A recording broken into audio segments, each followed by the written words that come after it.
Hey, hey, hey! Hi, my name is Hunchin Rana. You can see because this is on the Hunchin Rana YouTube channel. Isn't that so crazy? Oh my God! Anyways, let's talk about media. Well, let me first preface this by saying that this project or this video that I'm doing right now is for my media literacy class. This is my kind of final project that I have going on. Actually, finals is next week. A little nervous, but that's fine. Anyways, if you're watching from my class, what's up, gang? How you doing? Anywho, so I kind of had this question about media. Huh? Like, by media, I'm talking not just social media. I'm talking like music. I'm talking books. I'm talking movie streaming services. That kind of thing. In particular, I'm talking about like YouTube, because Plug. we're watching this on YouTube. You're on YouTube. I'm on YouTube. It seems like we kind of got this thing going on with YouTube, but like they make a lot of money, like a lot of money, and that's all for content that like I didn't even pay for. Huh? I get this for the free. Hello, bro. And with the money they make off of what seems like free content, that's what 86 Louisianas? Hello? Bruh. But like, if we don't give them that money, how are they making it? You know? Like, when I watch a video, like, I get a small inconvenience of like watching an ad, but it's not like I'm like giving them anything. I don't give them anything, do I?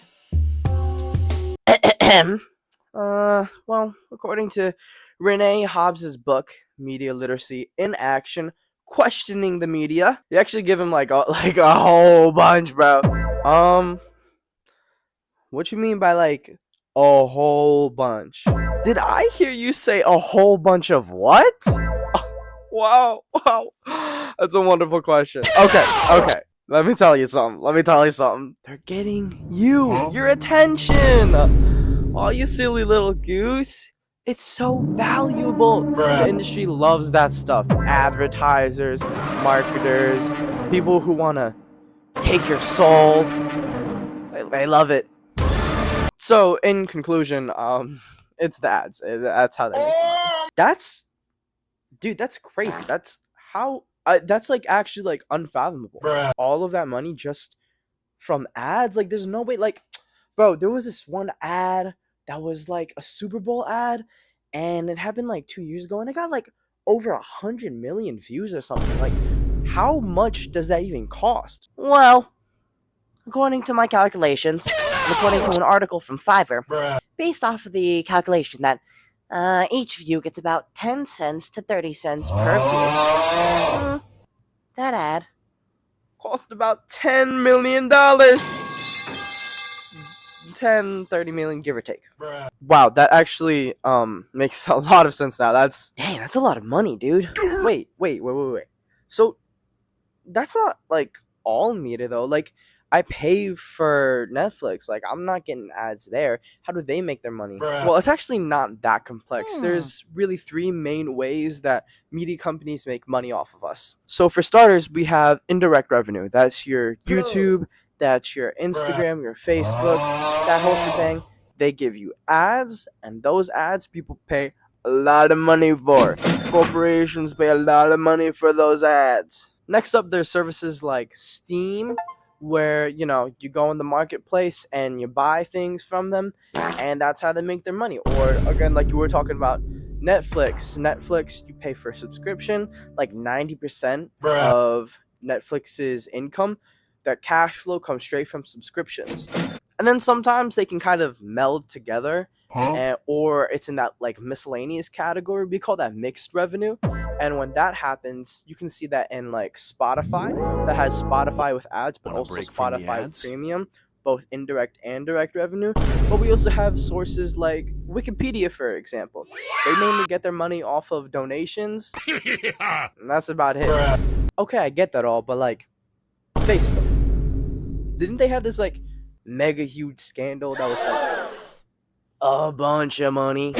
Oh yeah, that was like what, 2 years ago? Yeah, so what they did was they were taking photos from people's uploaded posts and stuff, and they would take that and they would feed it into their algorithm so you could tag your friends better. You know, that doesn't actually seem so bad.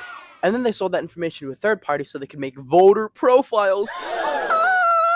Also, they literally still send 96% of user data to people who take all that data and sell it, which means they're still selling your information.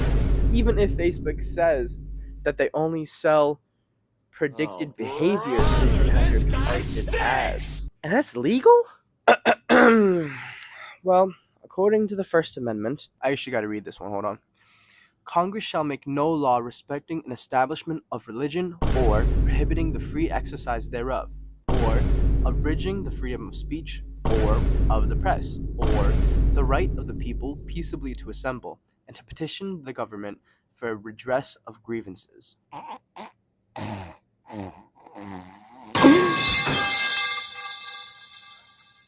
What? Okay, in essence, the government cannot stop me from yapping as long as I'm not hurting anyone in the process. And this has actually been like a pretty good thing for us overall. I mean, it stopped protesters from getting beaten up.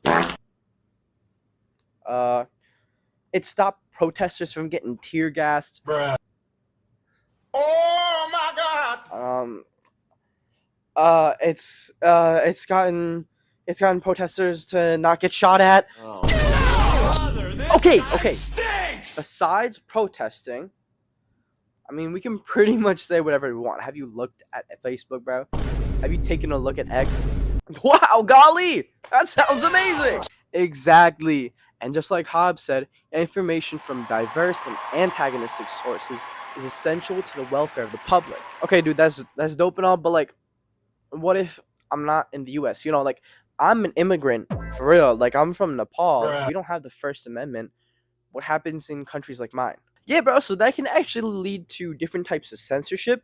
So for some people, that ends up being like state censorship. The most kind of iconic example of that right now is the CCP in China. You know, you mention a little something about Tiananmen Square, they're not gonna like you there. But even further, there's methods of censorship that don't exactly come from the state. For example, there's censorship that comes in the form of violence. We can take a look at Mexico for this. They have cartels there that kind of run the joint, right? And these cartels systematically take out these politicians. Like, I'm not talking like out of the running. I'm talking boom, boom, boom. They're gone, bro. Like the UHC, bro. UHC CEO, don't come at me, but like, you pretty much got cartel, dog. Okay, so how do we help out these countries where the state is in power or there's violence happening and the censorship is just really, really bad? Well, for that, we can actually take a look at global media and how we can make it more accessible to everyone. That includes people who can barely afford internet, barely afford light, barely afford Wi-Fi, you feel? It's for all those people. We actually kind of tried to do this in America. We called it the Fairness Doctrine. And speaking of the future, can we talk about Amazon right now? Dude, they are blowing up. If we take it back to 2021, which was 3 years ago, they had a third of all cloud services. You know, where you store your photos, your information, your emails, your documents, all of that. Amazon owned a third of all of them. Dude, that's not even the start of it. I know this is like a media project, but like, let me tell you about Jeff, bro. This guy owns Whole Foods, Zappos, Twitch, Ring, Audible, Washington Post, Blue Origin. What? Bro, that sounds kind of monopolistic, no? You know, like that little monocle guy. That's literally Jeff Bezos. No, my sweet summer child. Not quite. Now, but for this one, we got to talk about oligopolies. So, why do we care about oligopolies? Oligopolies are when a select few in an industry take pretty much all of the market share. And in streaming, I mean, I feel like it checks out, you know? We have Netflix, Amazon Prime Video, Hulu, Disney Plus, MGM Plus, you know, all the good stuff, ESPN, all of that. Those like main 5 or so make up pretty much a majority of the market share. That's kind of crazy. And when I talk about the market share, I'm talking about how much of these companies make up all of streaming. Okay, but like how is that bad? If you get all of your streaming services from 5 main companies, let's say, and all of those companies decide to hike their prices up, who's gonna stop them? Who are you gonna go to? You have no one. Bro, what? Dude, Facebook's bad? These streaming companies are bad? Instagram's probably bad. I mean, have you seen those Instagram reels? Like, what do we have? Well, we have the power to create media. That's kind of what I'm doing here. I know I'm in my dingy little basement with this is my punching bag. Anyways, yeah, I got my punching bag here. I don't know, it's a little dingy in here. Creating media like this and bringing awareness about these topics is really important, because even though we don't have all the power like in the fairness doctrine, where we could simply be like, hey, I want to hear the other side, and then companies would have to oblige, we don't really have that kind of power. But as consumers, we have a lot more power in our money now. That's all to say, homies, do not spend your money on Netflix if you do not have Netflix money, bro. All I'm trying to say is maybe just be a little bit more mindful about the media you consume and how you consume it. And also remember that you have power in your dollars and you have power in your voice. Create media and maybe step away from the keyboard. In essence, touch some grass. Yeah.